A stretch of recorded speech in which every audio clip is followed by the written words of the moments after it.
ಫಟಾಫಟ್ 50ಗೆ ಸ್ವಾಗತ. ನಾನು ಮಾಲ್ತೇಶ್. ನಾನು ಮಧು ನಾಗರಾಜ್. ಈ ಕ್ಷಣದ 50 ಸುದ್ದಿಗಳನ್ನು ನೋಡ್ಕೊಂಡು ಬರೋಣ. ಯುಪಿಎ ಪ್ರಯಾಗ್ರಾಜ್ನ ಕುಂಭಮೇಳದಲ್ಲಿ ಕಾಲ್ತುಳಿತ ಉಂಟಾಗಿ 4 ಕನ್ನಡಿಗರು ಸಾವನ್ನಪ್ಪಿದ್ದಾರೆ. ಬೆಳಗಾವಿಯ ನಿವಾಸಿಯಾಗಿರುವ ತಾಯಿ ಜ್ಯೋತಿ ಹತ್ತರವಾಟ ಹಾಗೂ ಅವರ ಪುತ್ರಿ ಮೇಘಾ ಹತ್ತರವಾಟ ಚಿಕಿತ್ಸೆ ಫಲಕಾರಿಯಾಗದೆ ಕೊನೆಯುಸಿರೆಳೆದಿದ್ದಾರೆ. ಭಕ್ತರ ನೂಕು ನುಗ್ಗಲಿಸ್ತಾ ಇದ್ದಂತೆ ನಿಯಂತ್ರಿಸಲು ಯೋಧರು ಪೊಲೀಸರು ಹರಸಾಹಸ ನಡೆಸಿ ದೊಡ್ಡ ಅನಾಹುತ ತಪ್ಪಿಸಿದ್ದಾರೆ. 100 ಪೊಲೀಸರು ಅರೆಸೇನಾ ಪಡೆ ಸ್ಥಳಕ್ಕೆ ಧಾವಿಸಿ ಗಾಯಗೊಂಡವರನ್ನ ಆಸ್ಪತ್ರೆಗೆ ದಾಖಲಿಸಿದ್ದಾರೆ. ಪ್ರಯಾಗ್ರಾಜ್ನ ಕುಂಭಮೇಳದ ಸಂಗಮ ಘಾಟ್ ಬಳಿ ಕಾಲ್ತುಳಿತ ಸಂಭವಿಸ್ತಾ ಇದ್ದಂತೆ ಮಹಾಕುಂಭಮೇಳದಲ್ಲಿದ್ದ ಭಕ್ತರಲ್ಲಿ ಆತಂಕ ಹೆಚ್ಚಾಗಿತ್ತು. ಈ ವೇಳೆ ತಾತ್ಕಾಲಿಕ ಸೇತುವೆಯಲ್ಲಿದ್ದ ಭಕ್ತರು ಭೀತಿಯಿಂದ ನದಿಗೆ ಜುತ್ತಿದ್ದಾರೆ. ಮಹಿಳೆಯರು ವೃದ್ಧರು ನದಿಗೆ ಇಳಿತಾ ಇದ್ರೆ ಪೊಲೀಸರು ಮೂಕ ಪ್ರೇಕ್ಷಕರಾಗಿ ನಿಂತಿರುವ ದೃಶ್ಯಗಳು ಸೆರೆಯಾಗಿದೆ. ಪ್ರಯಾಗ್ರಾಜ್ ಕಾಲ್ತುಳಿತದ ಬಗ್ಗೆ ಕರ್ನಾಟಕದ ಮಹಿಳೆ ಆ ಭೀಕರತೆಯನ್ನ ಬಿಚ್ಚಿಟ್ಟಿದ್ದಾರೆ. ಏಕಾಏಕಿ ಸಾವಿರಾರು ಜನರ ಮಧ್ಯೆ ನೂಕು ನುಗ್ಗಲು ಸಂಭವಿಸಿತು. ನಾವು ಕೆಳಗೆ ಬಿದ್ರು, ಜನ ಮೇಲಿಂದ ನಡೆದುಕೊಂಡು ಹೋಗ್ತಾ ಇದ್ರು. ತಪ್ಪಿಸಿಕೊಳ್ಳೋಕೆ ನಮಗೆ ಯಾವುದೇ ದಾರಿಯೇ ಸಿಕ್ಕಿಲ್ಲ ಅಂತ ಸರೋಜಿನಿ ಅನ್ನೋರು ಹೇಳಿದ್ದಾರೆ. ಪ್ರಯಾಗ್ರಾಜ್ನಲ್ಲಿ ಸಂಭವಿಸಿದ ಕಾಲ್ತುಳಿತ ಬೆನ್ನಲ್ಲೇ ತ್ರಿವೇಣಿ ಸಂಗಮದಿಂದ ಪೊಲೀಸರು ಭಕ್ತರನ್ನ ಹಿಂದಕ್ಕೆ ಕಳುಹಿಸಿದ್ದಾರೆ. ಅಶ್ವಾರೋಹಿ ಪೊಲೀಸರ ತಂಡ ಕುದುರೆಗಳ ಮೇಲೆ ಕೂತು ಭಕ್ತರನ್ನ ನಿಯಂತ್ರಿಸಿದ್ದಾರೆ. ಈ ಮೂಲಕ ಕಾಲ್ತುಳಿತ ಸಂಭವಿಸಿದ ಪ್ರದೇಶದಲ್ಲಿ ಜನದಟ್ಟಣೆ ನಿಯಂತ್ರಿಸಲಾಗಿದೆ. ಕುಂಭಮೇಳದಲ್ಲಿ ನಡೆದ ಕಾಲ್ತುಳಿತ ದುರಂತ ನೆನೆದು ಪ್ರೇಮಾನಂದಪುರಿ ಶ್ರೀ ಕಣ್ಣೀರು ಹಾಕಿದ್ದಾರೆ. ವಿಐಪಿಗಳಿಗೆ ಆದ್ಯತೆ ಕೊಟ್ಟಿದ್ದರಿಂದಲೇ ಕಾಲ್ತುಳಿತ ಸಂಭವಿಸಿದೆ. ಕೇವಲ ವಿಐಪಿಗಳನ್ನ ಮಾತ್ರ ನೋಡಿಕೊಂಡಿದ್ದಾರೆ. ಉಳಿದ ಭಕ್ತರಿಗೆ ಕನಿಷ್ಠ ವ್ಯವಸ್ಥೆ ಕೂಡ ಮಾಡಿಲ್ಲ ಅಂತ ಅಳಲು ತೋಡ್ಕೊಂಡಿದ್ದಾರೆ. ಕುಂಭಮೇಳ ಕಾಲ್ತುಳಿತದಲ್ಲಿ ಬೆಳಗಾವಿ ಮೂಲದ ದಂಪತಿ ಗಾಯಗೊಂಡಿದ್ದಾರೆ. ಬೆಳಗಾವಿ ನಗರದ ಶೆಟ್ಟಿಗಲ್ಲಿಯ ಅರುಣ್ ಕೋರ್ಪಡೆ ಹಾಗೆ ಕಾಂಚನಾ ಕೋರ್ಪಡೆ ದಂಪತಿ ಏಕಾಏಕಿ ಭೀಕರ ಕಾಲ್ತುಳಿತದಲ್ಲಿ ಚದುರಿ ಹೋಗಿ ಗಾಯಗೊಂಡರು. ಸದ್ಯ ಇಬ್ಬರಿಗೂ ಬೇರೆ ಬೇರೆ ಆಸ್ಪತ್ರೆಯಲ್ಲಿ ಚಿಕಿತ್ಸೆ ನೀಡಲಾಗ್ತಾ ಇದೆ ಅನ್ನೋದು ಗೊತ್ತಾಗ್ತಾ ಇದೆ. ಬೆಳಗಾವಿಯಿಂದ ಪ್ರಯಾಗ್ರಾಜ್ಗೆ 30 ಜನರ ತಂಡವೊಂದು ತೆರಳಿತ್ತು. ಆದರೆ ಕಾಲ್ತುಳಿತದ ಬಳಿಕ 5 ಜನ ಸಂಪರ್ಕಕ್ಕೆ ಸಿಕ್ತಿಲ್ಲ. ಬೆಳಗ್ಗೆಯಿಂದಲೂ ಸಂಪರ್ಕ ಮಾಡಲು ಕುಟುಂಬಸ್ಥರು ಯತ್ನಿಸ್ತಾ ಇದ್ದಾರೆ. ಆದರೆ ಮೊಬೈಲ್ ಕೂಡ ಬಂದ್ ಆಗಿದ್ದು ಕುಟುಂಬಸ್ಥರು ಆತಂಕಕ್ಕೀಡಾಗಿದ್ದಾರೆ. ಯುಪಿ ಸರ್ಕಾರವನ್ನ ಕನ್ನಡಿಗರ ಜೀವಹಾನಿ ಆಗಿದೆಯಾ ಅಂತ ನಾವು ಕೇಳಿದ್ದೀವಿ. ಯುಪಿ ಸರ್ಕಾರದಿಂದ ಅಧಿಕೃತ ಮಾಹಿತಿ ಬಂದಿಲ್ಲ. ಕನ್ನಡಿಗರಿಗೆ ತೊಂದರೆ ಆಗಿರುವ ಮಾಹಿತಿ ಬಂದ್ರೆ ಅಧಿಕಾರಿಗಳ ತಂಡವನ್ನ ಪ್ರಯಾಗ್ರಾಜ್ಗೆ ಕಳಿಸ್ತೀವಿ ಅಂತ ಕಂದಾಯ ಸಚಿವ ಕೃಷ್ಣ ಬೈರೇಗೌಡ ಹೇಳಿದ್ದಾರೆ. ಮಹಾಕುಂಭಮೇಳದಲ್ಲಿ ಕಾಲ್ತುಳಿತ ಆಗಿದ್ದು ನೋವಿನ ಸಂಗತಿ. ಯಾರಿಗೂ ಅಪಾಯ ಆಗದಂತೆ ಭಗವಂತ ಕಾಪಾಡಲಿ. ಮಹಾಕುಂಭಮೇಳಕ್ಕೆ ಕೋಟಿ ಜನ ಹೋಗಿದ್ದಾರೆ. ಯಾವುದೇ ಸರ್ಕಾರ ಇದ್ರೂ ನಿಯಂತ್ರಿಸುವುದು ಬಹಳ ಕಷ್ಟ ಅಂತ ಸಚಿವ ದಿನೇಶ್ ಗುಂಡೂರಾವ್ ಹೇಳಿದ್ದಾರೆ. ಪ್ರಯಾಗ್ರಾಜ್ನ ಮಹಾಕುಂಭದಲ್ಲಿ ನಡೆದಂತಹ ಕಾಲ್ತುಳಿತದ ಬಗ್ಗೆ ಯುಪಿ ಸಿಎಂ ಯೋಗಿ ಆದಿತ್ಯನಾಥ್ ಪ್ರತಿಕ್ರಿಯಿಸಿದ್ದು, ಭಕ್ತರು ಏಕಾಏಕಿ ನುಗ್ಗಿದ ಕಾರಣದಿಂದಾಗಿ ಬ್ಯಾರಿಕೇಡ್ ಮುರಿದು ಕಾಲ್ತುಳಿತ ಸಂಭವಿಸಿದೆ. ಪ್ರಯಾಗ್ರಾಜ್ನಲ್ಲಿ 8 ರಿಂದ 10 ಕೋಟಿ ಜನ ಇದ್ದಾರೆ. ಯಾವುದೇ ಅಹಿತಕರ ಘಟನೆ ನಡೆಯದಂತೆ ಕ್ರಮಕ್ಕೆ ಸೂಚಿಸಲಾಗಿದೆ ಎಂದಿದ್ದಾರೆ. ಪ್ರಯಾಗ್ರಾಜ್ನಲ್ಲಿ ಸಂಭವಿಸಿದ ಕಾಲ್ತುಳಿತ ಅನಾಹುತಕ್ಕೆ ಪ್ರಧಾನಿ ನರೇಂದ್ರ ಮೋದಿ ಸಂತಾಪ ವ್ಯಕ್ತಪಡಿಸಿದ್ದಾರೆ. ಈ ಕುರಿತು ಟ್ವೀಟ್ ಮಾಡಿರುವ ಅವರು, ಘಟನೆಯಲ್ಲಿ ಪ್ರೀತಿ ಪಾತ್ರರನ್ನ ಕಳೆದುಕೊಂಡಿರುವ ಭಕ್ತರಿಗೆ ನನ್ನ ಸಂತಾಪಗಳು, ಜೊತೆಗೆ ಗಾಯಗೊಂಡಿರುವವರು ಶೀಘ್ರ ಗುಣಮುಖರಾಗಲಿ ಅಂತ ಹಾರೈಸ್ತೀನಿ ಎಂದಿದ್ದಾರೆ. ಮಹಾಕುಂಭದಲ್ಲಿ ಸಂಭವಿಸಿದ ಕಾಲ್ತುಳಿತದ ಬೆನ್ನಲ್ಲೇ ತ್ರಿವೇಣಿ ಸಂಗಮದಲ್ಲಿ ಪುಣ್ಯ ಸ್ನಾನಕ್ಕೆ ಬ್ರೇಕ್ ಹಾಕಲಾಗಿತ್ತು. ಆದರೆ ಸದ್ಯ ಪರಿಸ್ಥಿತಿ ನಿಯಂತ್ರಣಕ್ಕೆ ಬಂದಿದ್ದು ಪವಿತ್ರ ಸ್ನಾನವನ್ನ ಮತ್ತೆ ಆರಂಭಿಸಲಾಗಿದೆ. ಇದುವರೆಗೂ 5 ಕೋಟಿಗೂ ಹೆಚ್ಚು ಭಕ್ತರು ಪವಿತ್ರ ಸ್ನಾನ ಮಾಡಿದ್ದಾರೆ. ಮಹಾಕುಂಭದಲ್ಲಿ ಸಂಭವಿಸಿದ ಕಾಲ್ತುಳಿತ ದುರಂತಕ್ಕೆ ಸಂಬಂಧಪಟ್ಟಂತೆ ವಿಪಕ್ಷಗಳು ಯೋಗಿ ಸರ್ಕಾರದ ವಿರುದ್ಧ ಮುಗಿಬಿದ್ದಿವೆ. ಈ ಬಗ್ಗೆ ಟ್ವೀಟ್ ಮಾಡಿರುವ ಯುಪಿ ಮಾಜಿ ಸಿಎಂ ಅಖಿಲೇಶ್ ಯಾದವ್, ದುರಾಡಳಿತದಿಂದಾಗಿಯೇ ಈ ದುರಂತ ಸಂಭವಿಸಿದೆ. ಭಕ್ತಾದಿಗಳು ಸಾವನ್ನಪ್ಪಿರುವ ಸುದ್ದಿ ಅತ್ಯಂತ ದುಃಖಕರ ಎಂದಿದ್ದಾರೆ. ಮಹಾಕುಂಭಮೇಳದಲ್ಲಿ ನಾನೂ ಭಾಗಿಯಾಗಿದೆ. ಕಾಲ್ತುಳಿತಂತಹ ಘಟನೆಗಳು ಎಲ್ಲೂ ನಡೀಬಾರದು ಅಂತ ಮೈಸೂರಿನಲ್ಲಿ ಸ್ಪೀಕರ್ ಯುಟಿ ಖಾದರ್ ಹೇಳಿದ್ದಾರೆ. ಕರ್ನಾಟಕದಿಂದ ಎಷ್ಟು ಜನ ಹೋಗಿದ್ದಾರೆ ಮಾಹಿತಿ ಇಲ್ಲ. ರಾಜ್ಯ ಸರ್ಕಾರ ಶೀಘ್ರದಲ್ಲೇ ಮಾಹಿತಿ ಪಡೆದುಕೊಳ್ಳುತ್ತೆ ಅಂತ ಹೇಳಿದ್ದಾರೆ. ಕುಂಭಮೇಳದಲ್ಲಿ ಕಾಲ್ತುಳಿತ ಪ್ರಕರಣಕ್ಕೆ ಸಂಬಂಧಪಟ್ಟಂತೆ ರಾಹುಲ್ ಗಾಂಧಿ ಆಘಾತ ವ್ಯಕ್ತಪಡಿಸಿದ್ದಾರೆ. ಎಕ್ಸ್ನಲ್ಲಿ ಪೋಸ್ಟ್ ಮಾಡಿರುವ ರಾಹುಲ್ ಗಾಂಧಿ, ಸರಿಯಾದ ವ್ಯವಸ್ಥೆ ಮಾಡುವಲ್ಲಿ ಸರ್ಕಾರ ವಿಫಲವಾಗಿದೆ. ವಿಐಪಿಗಳನ್ನು ನೋಡಿಕೊಳ್ಳುವಲ್ಲಿ ಆಡಳಿತ ತಲ್ಲೀನನಾಗಿತ್ತು ಅಂತ ದೂರಿದ್ದಾರೆ. ಪ್ರಯಾಗ್ರಾಜ್ನಲ್ಲಿ ಕಾಲ್ತುಳಿತದಿಂದ ಬೇಸರವಾಗಿದೆ. ಕಾಲ್ತುಳಿತದ ವೇಳೆ ಅನೇಕ ಭಕ್ತರು ಮೃತಪಟ್ಟಿದ್ದಾರೆ. ರಾಜ್ಯ ಸರ್ಕಾರಗಳು ಭಕ್ತರ ನೆರವಿಗೆ ಬರಬೇಕು. ನೆರೆಹೊರೆಯ ರಾಜ್ಯಗಳು ಸಹಾಯಕ್ಕೆ ಧಾವಿಸಬೇಕು ಅಂತ ಬೆಂಗಳೂರಿನಲ್ಲಿ ಮಾಜಿ ಸಚಿವ ಕುಮಾರ್ ಬಂಗಾರಪ್ಪ ಹೇಳಿದ್ದಾರೆ. ಜನ ಹೆಚ್ಚಾದ ಕಾರಣ ಸ್ವಲ್ಪ ಸಮಸ್ಯೆಯಾಗಿದೆ. ನಾನು ಕೂಡ ಕುಂಭಮೇಳಕ್ಕೆ ಹೋಗಿದ್ದೆ. ವ್ಯವಸ್ಥೆಯನ್ನ ತುಂಬಾ ಚೆನ್ನಾಗಿ ಮಾಡಿದ್ದಾರೆ. ಒಬ್ಬ ಮನುಷ್ಯ 50 ಕೆಜಿ ತೂಕ ಎತ್ತಬಹುದು. 100 ಕೆಜಿ ಆದ್ರೆ ಕಷ್ಟ ಆಗುತ್ತೆ ಅಲ್ವಾ. ಪ್ರಯಾಗ್ರಾಜ್ನಲ್ಲೂ ಅದೇ ರೀತಿ ಆಗಿದೆ ಅಂತ ಎಂಎಲ್ಸಿ ಸಿಟಿ ರವಿ ಹೇಳಿದ್ದಾರೆ. ಕುಂಭಮೇಳದಲ್ಲಿ ಕಾಲ್ತುಳಿತ ದುರಂತಕ್ಕೆ ಎಐಸಿಸಿ ಅಧ್ಯಕ್ಷ ಮಲ್ಲಿಕಾರ್ಜುನ ಖರ್ಗೆ ದಿಗ್ಭ್ರಮೆಯನ್ನ ವ್ಯಕ್ತಪಡಿಸಿದ್ದಾರೆ. ಹಲವಾರು ಮಂದಿ ಸಾವನ್ನಪ್ಪಿರೋದು ಹೃದಯ ವಿದ್ರಾವಕವಾಗಿದೆ. ಮೃತರ ಕುಟುಂಬಗಳಿಗೆ ನನ್ನ ಸಂತಾಪ. ಗಾಯಾಳುಗಳು ಶೀಘ್ರ ಗುಣಮುಖರಾಗಲಿ ಅಂತ. ಮೌನಿ ಅಮಾವಾಸ್ಯೆ ಪ್ರಯುಕ್ತ ಮಹಾಕುಂಭಮೇಳದಲ್ಲಿ ಭಕ್ತ ಸಾಗರ ಸೇರಿದೆ. ತ್ರಿವೇಣಿ ಸಂಗಮದಲ್ಲಿ ನಾಗ ಸಾಧುಗಳು ಅಮೃತ ಸ್ನಾನ ಮಾಡಿದ್ದಾರೆ.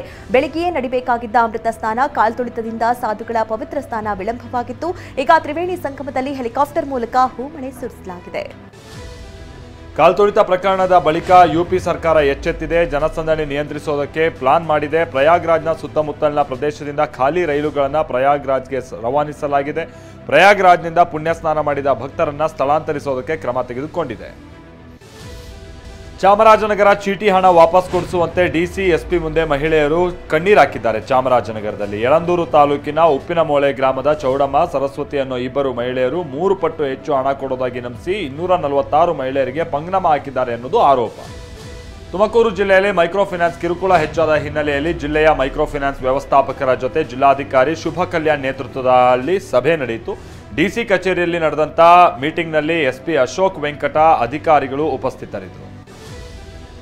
ಒಂದೇ ಕಂತು ಕಟ್ಟದೇ ಇದ್ರೂ ಮನೆ ಮುಂದೆ ಬಂದು ಕೂತು ಕಿರುಕುಳ ನೀಡ್ತಾರೆ, ನಮ್ಮ ರಕ್ತವನ್ನ ಹೀರ್ತಾ ಇದ್ದಾರೆ ಅಂತ ಗದಗದ ಆಟೋ ಚಾಲಕರು ಅಳಲು ತೋಡ್ಕೊಂಡಿದ್ದಾರೆ. ಡಿಸಿ ಕಚೇರಿಗೆ ಹೋದ್ರೆ ಯಾವುದೇ ಸಹಾಯವಾಣಿ ಕೂಡ ತೆರೆದಿಲ್ಲ. ಸರ್ಕಾರ ತಮ್ಮ ನೆರವಿಗೆ ಬರಬೇಕು ಅಂತ ಮನವಿ ಮಾಡಿದ್ದಾರೆ. ಚಿಕ್ಕಬಳ್ಳಾಪುರ ಜಿಲ್ಲಾ ಬಿಜೆಪಿ ಅಧ್ಯಕ್ಷರ ನೇಮಕ ಕುರಿತಂತೆ ವಿಜಯೇಂದ್ರ ಹಾಗೆ ಡಾಕ್ಟರ್ ಕೆ ಸುಧಾಕರ್ ಬಣಗಳ ನಡುವೆ ತಿಕ್ಕಾಟ ಏರ್ಪಟ್ಟಿದೆ. ಸಂದೀಪ್ ಬಿ ರೆಡ್ಡಿ ಬಿಜೆಪಿ ಜಿಲ್ಲಾಧ್ಯಕ್ಷರಾಗಿ ನೇಮಿಸಿದ್ದಕ್ಕೆ ಸುಧಾಕರ್ ಬಣ ಕಿಡಿಕಾರಿದೆ. ಸಂದೀಪ್ ರೆಡ್ಡಿ ನೇಮಕವನ್ನು ವಿರೋಧಿಸಿ ಬಿಜೆಪಿ ರಾಜ್ಯಾಧ್ಯಕ್ಷ ಬಿವೈ ವಿಜಯೇಂದ್ರಗೆ ಧಿಕ್ಕಾರ ಹಾಕಲಾಗಿದೆ.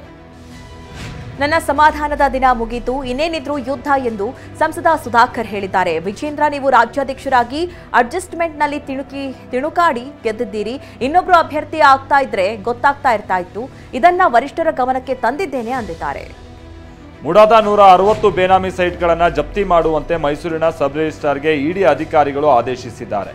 ರವಿ ಹೆಸರಳ್ಳಿ 31, ಅಬ್ದುಲ್ ವಾಹಿದ್ರ 41, ಕ್ಯಾಥಡ್ರಾಲ್ ಸೊಸೈಟಿಯ 40 ಮತ್ತು ಇತರರಿಗೆ ಸೇರಿದ 48 ಸೈಟ್ಗಳ ಜಪ್ತಿಗೆ ನಿರ್ದೇಶಿಸಲಾಗಿದೆ. ಸಿಎಂ ಪತ್ನಿಯ ದಾಖಲೆಗೆ ವೈಟ್ನರ್ ಹಾಕಿದ ವಿಚಾರಕ್ಕೆ ಸಂಬಂಧಪಟ್ಟಂತೆ ಮಾಡಿದ್ದ ಟ್ವೀಟ್ ಮುಖ್ಯಮಂತ್ರಿ ಸಿದ್ದರಾಮಯ್ಯ ಅವರಿಗೆ ಸಂಕಷ್ಟ ತರುವ ಸಾಧ್ಯತೆ ಇದೆ. ಒಂದು ಎಡವಟ್ಟು ಮುಚ್ಚಲು ಸಿಎಂ ಮತ್ತೊಂದು ಎಡವಟ್ಟು ಮಾಡಿಕೊಂಡಿದ್ದಾರೆ ಎನ್ನಲಾಗ್ತಾ ಇದೆ. ಸಿಎಂ ವಿರುದ್ಧ ದೂರುದಾರ ಸ್ನೇಹಮಯಿ ಕೃಷ್ಣ ಮತ್ತೊಂದು ದಾಖಲೆಯನ್ನು ರಿಲೀಸ್ ಮಾಡಿದ್ದು, ದೇವನೂರು ಬಡಾವಣೆಯಲ್ಲಿ ನಿವೇಶನ ಇಲ್ಲ ಅಂತ ಸಿಎಂ ಟ್ವೀಟ್ ಮಾಡಿದ್ದರು. ಆದರೆ 370 ನಿವೇಶನ ಹಂಚಿಕೆ ಬಾಕಿ ಇದೆ ಅಂತ ಮೂಡಾ ಪ್ರಾಧಿಕಾರದ ವಿಶೇಷ ತಹಶೀಲ್ದಾರ್ ನೀಡಿದ್ದ ಮಾಹಿತಿ ಉಳ್ಳಂತ ದಾಖಲೆಯನ್ನ ರಿಲೀಸ್ ಮಾಡಿದ್ದಾರೆ. ಬೆಳಗಾವಿ ರಾಜಕೀಯಕ್ಕೆ ಡಿಸಿಎಂ ಡಿಕೆ ಎಂಟ್ರಿಯಿಂದ ಜಿಲ್ಲಾ ಉಸ್ತುವಾರಿ ಸಚಿವ ಸತೀಶ್ ಜಾರಕಿಹೊಳಿ ಕುದಿತಾ ಇದ್ದಾರೆ. ಈ ನಡುವೆ ಸತೀಶ್ ಆಪ್ತರ ದುಬೈ ಪ್ರವಾಸಕ್ಕೆ ಈಗ ಮರುಜೀವ ಬಂದಿದೆ. ದುಬೈಗೆ ತೆರಳಲು 15 ಶಾಸಕರ ತಂಡ ಸಿದ್ಧತೆ ನಡೆಸಿದೆ. ಸತೀಶ್ ಹಾಗೆ ಡಿಕೆ ಶಿವಕುಮಾರ್ ನಡುವಿನ ತಿಕ್ಕಾಟಕ್ಕೆ ಹಿಡಕಲ್ ಡ್ಯಾಂ ಪೈಪ್ಲೈನ್ ಕಾಮಗಾರಿ ತುಪ್ಪ ಸುರಿದಿದೆ. ಹಿಡಕಲ್ನ ಡ್ಯಾಂನಿಂದ ಧಾರವಾಡದ ಕೈಗಾರಿಕಾ ಪ್ರದೇಶಗಳಿಗೆ ನೀರು ಪೂರೈಸುವ ಟೆಂಡರ್ ವಿಚಾರದಲ್ಲಿ ಡಿಕೆ ಶಿವಕುಮಾರ್ ಏಕಪಕ್ಷೀಯ ನಿರ್ಧಾರ ಕೈಗೊಂಡಿದ್ದಾರೆ ಅಂತ ಬೆಳಗಾವಿ ಶಾಸಕರು ಆಕ್ರೋಶ ವ್ಯಕ್ತಪಡಿಸ್ತಾ ಇದ್ದಾರೆ. ಡಿಕೆ ಶಿವಕುಮಾರ್ ಅನುಮತಿ ನೀಡಿರುವ 300 ಕೋಟಿ ಮೊತ್ತದ ಕಾಮಗಾರಿಗೆ ತಡೆ ನೀಡುವಂತೆ ಬೆಳಗಾವಿ ಡಿಸಿಗೆ ಸಚಿವ ಸತೀಶ್ ಜಾರಕಿಹೊಳಿ ಸೂಚಿಸಿದ್ದಾರೆ. ಇದರಿಂದ ಕೆಲ ಶಾಸಕರು ಕೆರಳಿದ್ದಾರೆ. ಫೆಬ್ರವರಿ ಮೊದಲ ವಾರದವರೆಗೂ ಸುಮ್ಮನಿರಿ ಅಂತ ತಮ್ಮ ಆಪ್ತ ಶಾಸಕರಿಗೆ ಸಚಿವ ಸತೀಶ್ ಜಾರಕಿಹೊಳಿ ಹೇಳಿದ್ದಾರೆ ಅಂತ ಮೂಲಗಳು ತಿಳಿಸಿವೆ. ಎಟಿಎಂ ಮೆಷಿನ್ ಅನ್ನೇ ಕಳ್ಳರು ಕದ್ದೊಯ್ದಿರುವ ಘಟನೆ ಹಾಸನದ ಹೊರವಲಯದ ಹನುಮಂತಪುರದಲ್ಲಿ ನಡೆದಿದೆ. ರಾಜ್ಯ ಹೆದ್ದಾರಿ ಪಕ್ಕದಲ್ಲಿದ್ದ ಇಂಡಿಯಾ ಒನ್ ಎಟಿಎಂ ಯಂತ್ರವನ್ನ ಹಣದ ಸಮೇತವೇ ಹೊತ್ತೊಯ್ದಿದ್ದಾರೆ ಕಳ್ಳರು. ಸ್ಥಳಕ್ಕೆ ಶ್ವಾನದಳ, ಬೆಳ್ಳಚ್ಚು ತಜ್ಞರು, ಪೊಲೀಸರು ಭೇಟಿ ಕೊಟ್ಟು ಪರಿಶೀಲಿಸಿದ್ದಾರೆ. ಬೆಂಗಳೂರಿನ ಜಕ್ಕರಾಯನ ಕೆರೆ ಬಳಿ ಮೈದಾನದಲ್ಲಿ ನಿಲ್ಲಿಸಿದ್ದ 50ಕ್ಕೂ ಹೆಚ್ಚು ವಾಹನಗಳು ಬೆಂಕಿಗೆ ಆಹುತಿಯಾಗಿದೆ. ಪೊಲೀಸರು ಸೀಸ್ ಮಾಡಿದ್ದ 100 ಕಾರು, ಬೈಕ್ಗಳನ್ನು ಇಲ್ಲಿ ಪಾರ್ಕ್ ಮಾಡಲಾಗಿತ್ತು. ಆದರೆ ಏಕಾಏಕಿ ಬೆಂಕಿ ತಗುಲಿ ಹೊತ್ತಿ ಉರಿದಿದೆ. ಕೂಡಲೇ ಸ್ಥಳಕ್ಕಾಗಮಿಸಿದ ಅಗ್ನಿಶಾಮಕ ದಳ ಸಿಬ್ಬಂದಿ ಬೆಂಕಿ ನಂದಿಸುವ ಪ್ರಯತ್ನ ಪಟ್ಟಿದ್ದಾರೆ. ಹಾಸನ ಬೇಲೂರು ತಾಲೂಕಿನ ಇಂದಿರಾನಗರದಲ್ಲಿ ಶಾರ್ಟ್ ಸರ್ಕ್ಯೂಟ್ನಿಂದ ವಿದ್ಯುತ್ ಟ್ರಾನ್ಸ್ಫಾರ್ಮರ್ ಹೊತ್ತಿ ಉರಿದಿದೆ. ಸೆಸ್ಕಾಂ ಸಿಬ್ಬಂದಿ 25 ಕೆವಿ ವಿದ್ಯುತ್ ಟ್ರಾನ್ಸ್ಫಾರ್ಮರ್ ಅಳವಡಿಸಿದ್ರು. ಆದ್ರೀಗ 65 ಕೆವಿ ಟ್ರಾನ್ಸ್ಫಾರ್ಮರ್ ಅಳವಡಿಸಿಕೊಡುವಂತೆ ಸ್ಥಳೀಯ ನಿವಾಸಿಗಳು ಆಗ್ರಹ ವ್ಯಕ್ತಪಡಿಸಿದ್ದಾರೆ. ಮಹಾರಾಷ್ಟ್ರದ ಬುಲ್ದಾನಾದ 32 ವರ್ಷದ ಮಹಿಳೆಯ ಭ್ರೂಣದಲ್ಲಿ ಮತ್ತೊಂದು ಭ್ರೂಣ ಪತ್ತೆಯಾಗಿದ್ದು ಅದು ಬೆಳವಣಿಗೆ ಕಂಡಿಲ್ಲ ಅಂತೇಳಿ ವೈದ್ಯರು ತಿಳಿಸಿದ್ದಾರೆ. ವೈದ್ಯಕೀಯ ಲೋಕದಲ್ಲಿದು ಒಂದು ಅದ್ಭುತ. ವಿಶ್ವದಲ್ಲಿ 200 ಪ್ರಕರಣ ಈ ರೀತಿಯಾದಂಥದ್ದು ಮಾತ್ರ ಪತ್ತೆಯಾಗಿದೆ. ಭಾರತದಲ್ಲಿ 15ರಿಂದ 20 ಭ್ರೂಣದಲ್ಲಿ ಮತ್ತೊಂದು ಭ್ರೂಣ ಪತ್ತೆ ಕೇಸ್ ಬೆಳಕಿಗೆ ಬಂದಿದೆ ಅಂತ ಹೇಳಿದ್ದಾರೆ. ಆಂಧ್ರದಲ್ಲಿ 1 ಕೋಟಿ ವಿಮೆ ಹಣಕ್ಕಾಗಿ ಅಣ್ಣನೇ ತಂಗಿಯನ್ನ ಕೊಲೆಗೈದ ಘಟನೆ ತಡವಾಗಿ ಬೆಳಕಿಗೆ ಬಂದಿದೆ. ಪ್ರಕಾಶಂ ಜಿಲ್ಲೆಯ ರಿಯಲ್ ಎಸ್ಟೇಟ್ ಉದ್ಯಮಿ ಅಶೋಕ್ ಕುಮಾರ್ ಆರೋಪಿ. ಕಳೆದ ಫೆಬ್ರವರಿ 4ಕ್ಕೆ ಅಕ್ಕ ಸಂಧ್ಯಾಗೆ ನಿದ್ರೆ ಮಾತ್ರೆ ನೀಡಿ ಕತ್ತು ಹಿಸುಕಿದ್ದ. ಆಮೇಲೆ ಕಾರು ಅಪಘಾತದಲ್ಲಿ ಸಾವನ್ನಪ್ಪಿದ್ದಾಳೆ ಅಂತ ನಾಟಕವಾಡಿದ್ದ. ದೆಹಲಿ ಎಂಎಲ್ಎ ಚುನಾವಣೆಗೆ ಕೈ ಪ್ರಣಾಳಿಕೆ ಬಿಡುಗಡೆ ಮಾಡಿದೆ.